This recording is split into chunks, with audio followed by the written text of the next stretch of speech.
We are following some breaking news out of Houston, Texas, after a United airplane caught fire at Bush's airport right there. It did have to be evacuated. So far, no reports of any injuries, but I did want to share some video that's coming into our studio. Take a listen. Oh, it's a fire! Oh my God. Please get us on here. So fire, this is jet.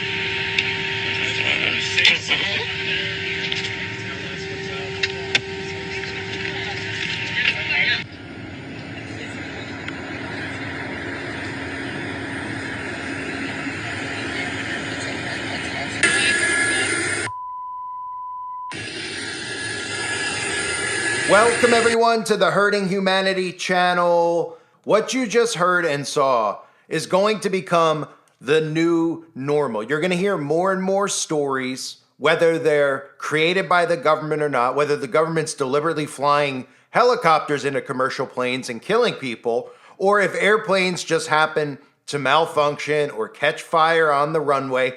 They are going to become mainstream news. And they're going to make these stories, whether they're created by the government or not, go viral. So trending right now is United Airlines because of the video clip that you just saw.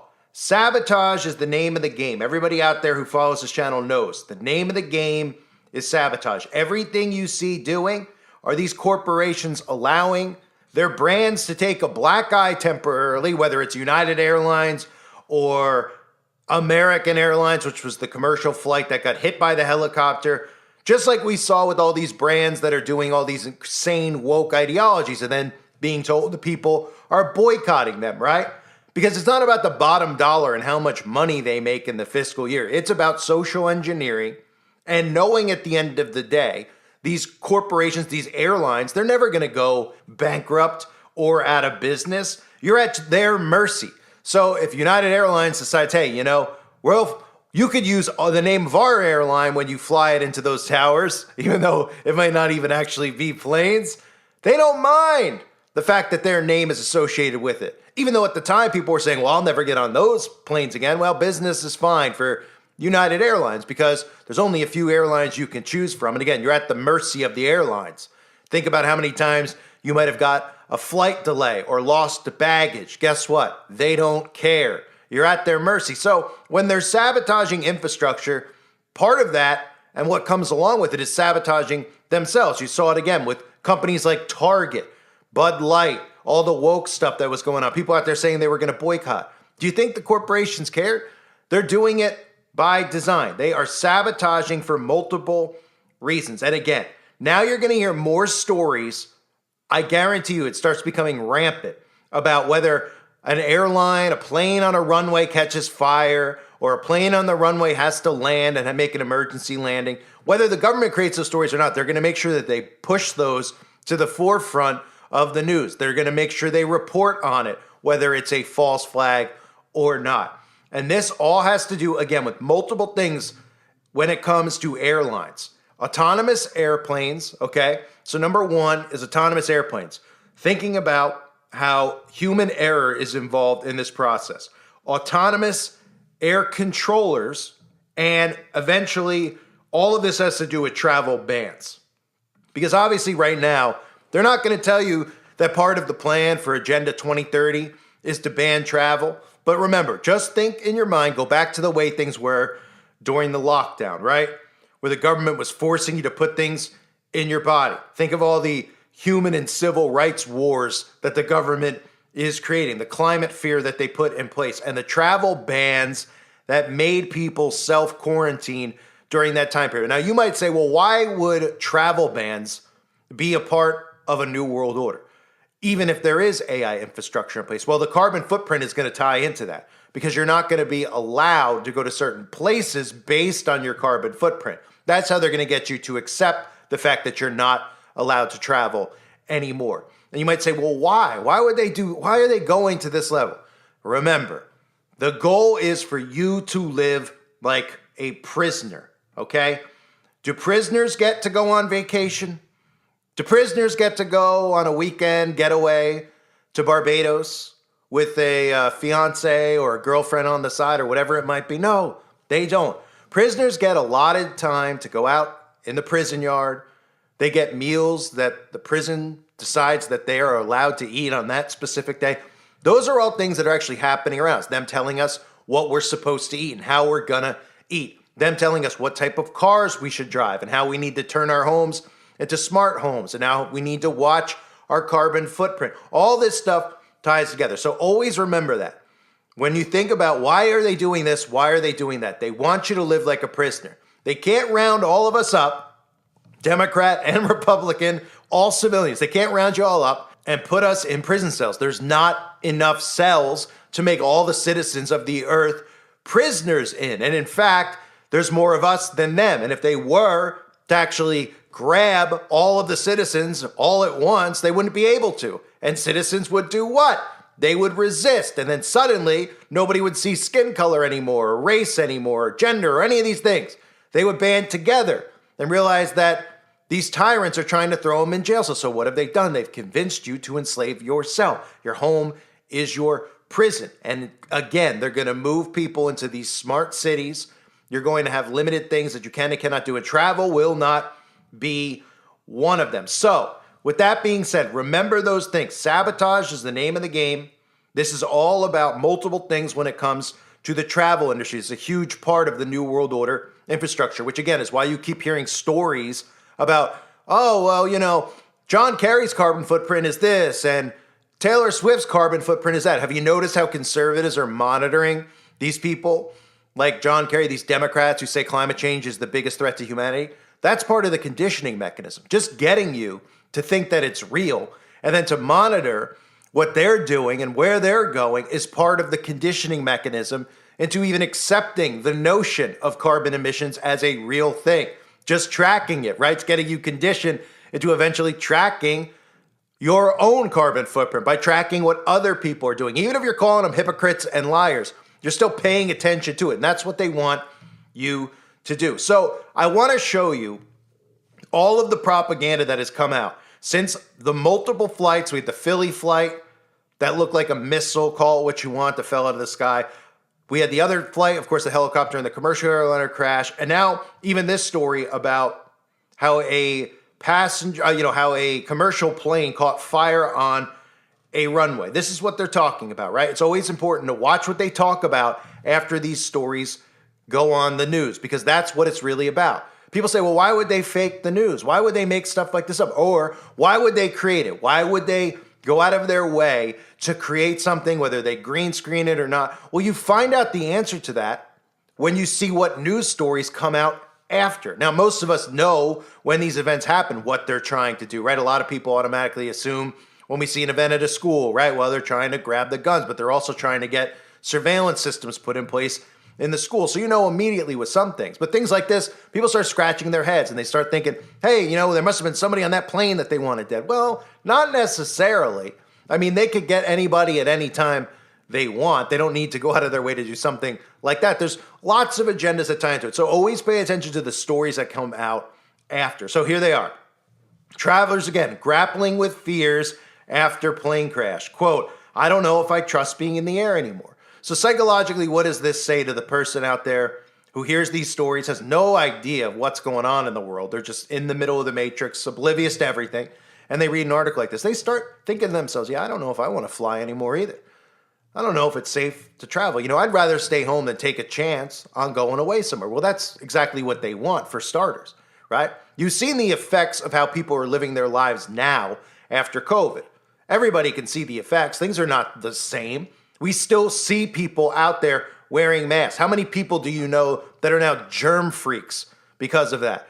That when you cough somewhere, they look at you like you're coughing up AIDS on them. I mean, there's people out there that are absolutely in a psychosis about it, and that's done by design. How many more people, again, do things from home as opposed to going out and meeting? How many people do you see now FaceTiming? How many old people do you see FaceTiming where you just can't even believe that they're actually knowing how to do this or willing to do it instead of doing things the way they should be done in person, right? So we see the effects of that. So when you see something like this, think about the effects that it has on people's minds. This will subconsciously make people hesitant to travel unless, of course, they have to, right? And the more stories that come out, the more people will say, you know what? I don't know if I want to go on vacation this year. Maybe I'll just drive to a local national park. And then, of course, after a few, driving to the national park, they'll start hearing stories about how it's not safe to drive anymore either. And you got to live in close proximity to each other. And how about everything's within walking distance and there's no crime anymore? And hey, all of a sudden you're in a 15-minute hellhole city, right? That's how it all works. Here's another story. Lessons for human AI communication, ambiguities per mid-air collision pilot control interaction. So human-to-human pilot controller communication is what they're paying attention to and saying we could transition to human AI interaction. Here's another one. Why AI-based air traffic monitoring is needed. So now we're seeing one, making people afraid to fly because eventually you're not going to be traveling. You're not going to be allowed to unless your carbon footprint is so low that you literally allow yourself to be locked in your home for almost 12 months of the year, which is a whole year, right? Say you're in your home for 11 full months, and you do everything online, and everything you post online is wonderful, and your social score is great, that the government looks at you and thinks you're a wonderful person.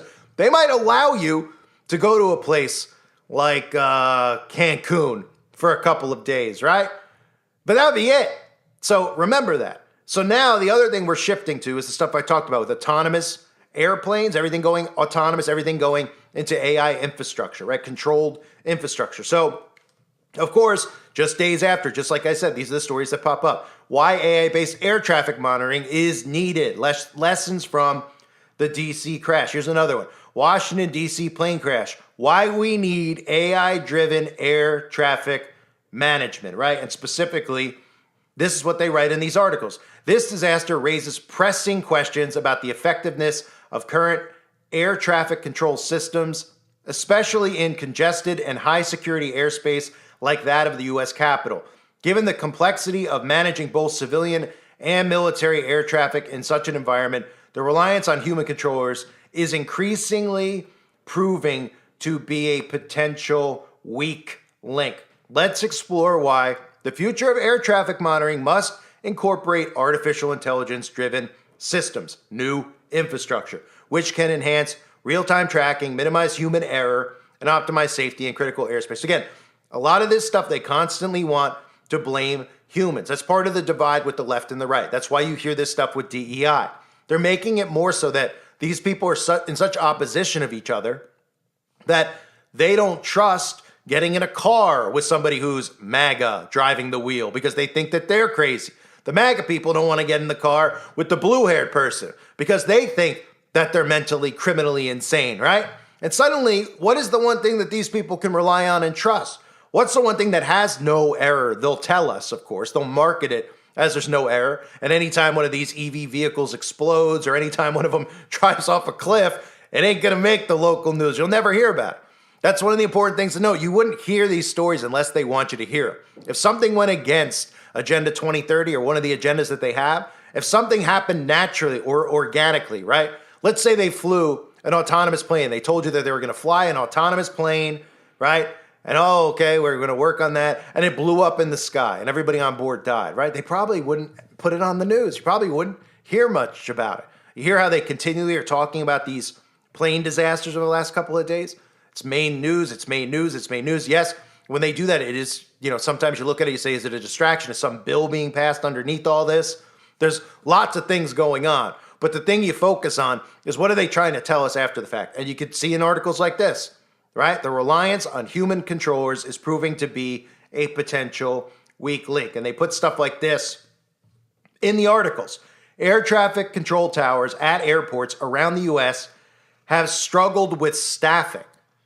I mean, what? So they're struggling with staffing, right? Deliberately, of course, because when I say sabotage, this is what I mean.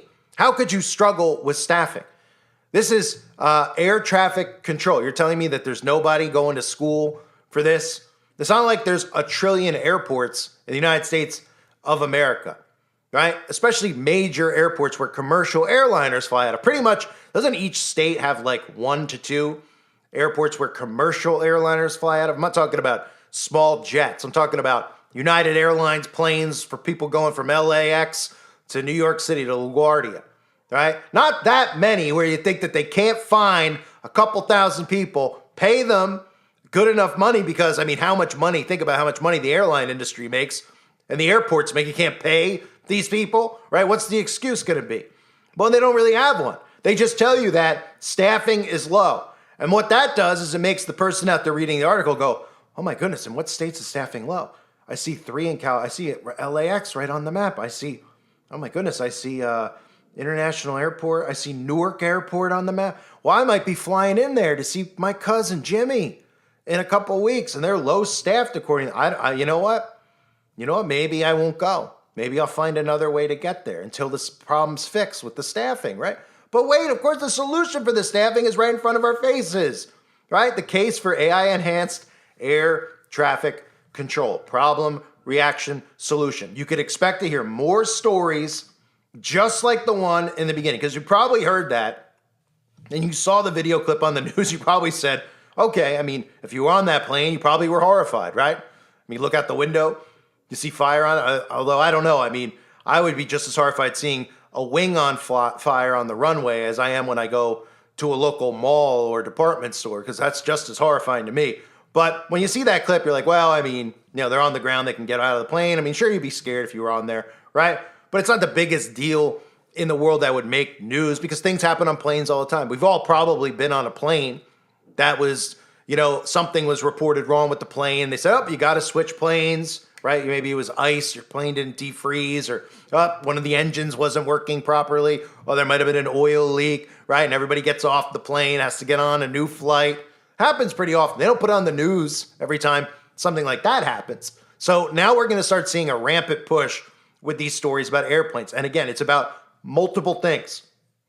This travel restriction ban that is going to be coming is something that people out there need to pay attention to. Now, people don't travel on vacation as much as they used to because people can't afford it, number one. And a lot of people out there, honestly, since they were locked down for all those years and stuff, they kind of got used to and accustomed to just staying home and doing everything online, doing their shopping online, which again was one of the major components of why they did that. There was a lot of things that went into it. People don't realize that. And nobody points a finger and thinks about the technology aspect of that and conditioning you into being so dependent on it, so okay with it and accepting of it that when the government tells you that, hey, we're switching over to AI, you're not even going to blink when they do it, because that's what we see happening with MAGA. We don't even see them blinking at Donald Trump on day one, announcing AI infrastructure, which is the ultimate goal of the United Nations and the World Economic Forum. Even speaking there to them, as I did in a video, I exposed it in a video. Trump speaking to the World Economic Forum a few days after his inauguration. What's he doing? He's bragging about it. We're going to be number one. We're going to build our own power plants to make sure we never go, that our AI infrastructure never shuts off, right? Because we're building your Skynet. And while you're not really understanding or grasping what I'm saying, I'll distract you with things like DEI and how there are only two genders, because they know that people are so dumb and they're so easily baited in that that's what they can do while they tell you right to your face, hey, and by the way, we're also building out the New World Order in front of you. And they'll go, Trump's just trolling us. He's not really doing that. He's one of us. He's a patriot, right? Whew. We are in some dumb times, ladies and gentlemen, to be alive. So expect more stories like this to come out by design. Whether the events are real or not won't matter. Because if they hear of a story like it, they'll send it to the news station. Oh, a wing caught fire. Pump it out on the news tonight. Make sure it's on CNN, and even if it's in the corner of the page, so people get more and more doubts in their mind about whether or not it's safe to travel anymore. If it's something like, hey, you're going to travel for vacation, you know what? Maybe I won't take the risk. Maybe I'll only travel if I have to do it. If I have to get on a plane to go see my dying mother, all right, I will. But other than that, I don't need to take the chance anymore because I can't trust it. Well, maybe you'll feel better when AI infrastructure is in place and AI control towers and the planes fly without humans in it, so you won't be afraid of human error. And you'll say, okay, I'm ready to fly again. Then the government will go, wait. You're ready to fly again. Yeah, I'm trusting now that you took the humans out. And now the planes fly themselves and everything's connected, right, through Wi-Fi and all this stuff and AI. Yeah, but wait, there's more though. What's that? Well, what's your carbon footprint this year? Oh, well, I don't really have any extra time. Well, you can't travel. Now, if you spend the next year not eating any meat, staying inside every day, for 9 months and only going outside for 15 minutes those other 3 months, we'll let you go on a 3-day vacation. But you still got to pay us too on top of that. So make sure you don't spend any extra money that we give you, with your universal basic income, right? And then they'll go, oh, wait, how did we get here? How do we end up like this? I'm confused. I feel like a prisoner. Oh, because you are a prisoner. And how did we get there? Because they kept everybody divided looking at each other while they were building this out right in front of their faces. And even the ones who think they're awake aren't awake. I thank everybody for being here. I hope you're all doing well. God bless you and your families as always.